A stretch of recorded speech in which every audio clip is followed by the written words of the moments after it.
വാഹനങ്ങളുടെ ബോഡിയിൽ കാണുന്ന ഈ ബോൾട്ടിടുന്ന ഈ ത്രെഡുകളൊക്കെ ഉണ്ടല്ലോ, അതിലൊക്കെ നമ്മൾ ഈ ചളി പിടിച്ച് കഴിഞ്ഞാൽ ബോൾട്ട് അങ്ങോട്ട് നല്ല കയറി പോകില്ല. അതിനായിട്ട് നമ്മളെന്താ ചെയ്യേണ്ടതെന്ന് വെച്ചാൽ ഇതേപോലത്തെ അതിന് കറക്റ്റായിട്ടുള്ള ബോൾട്ട് എടുത്തിട്ട് അതിൻ്റെ ഈ ഇങ്ങനൊരു ഇൻഡസ്ട്രിയിൽ കൊണ്ടുപോയിട്ട് ഇങ്ങനെ ഒരു ചാലുണ്ടാക്കുക. എന്നിട്ട് എന്ത് ചെയ്യുക, ഇങ്ങനെ ടൈറ്റ് ചെയ്ത് കൊടുക്കുക. അങ്ങനെ ടൈറ്റ് ചെയ്യുമ്പോൾ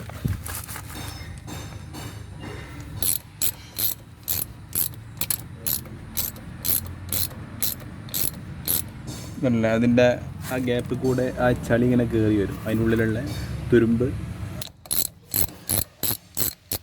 ഇതുപോലെ ആ ചാലിൽ കൂടെ ഇങ്ങനെ പോരും. ഇങ്ങനെയാണ് ചെയ്യേണ്ടത്. അപ്പോൾ ബോൾട്ട് കേടില്ല, ത്രെഡിന് കംപ്ലൈൻറ്റ് വരില്ല. Okay, thank you.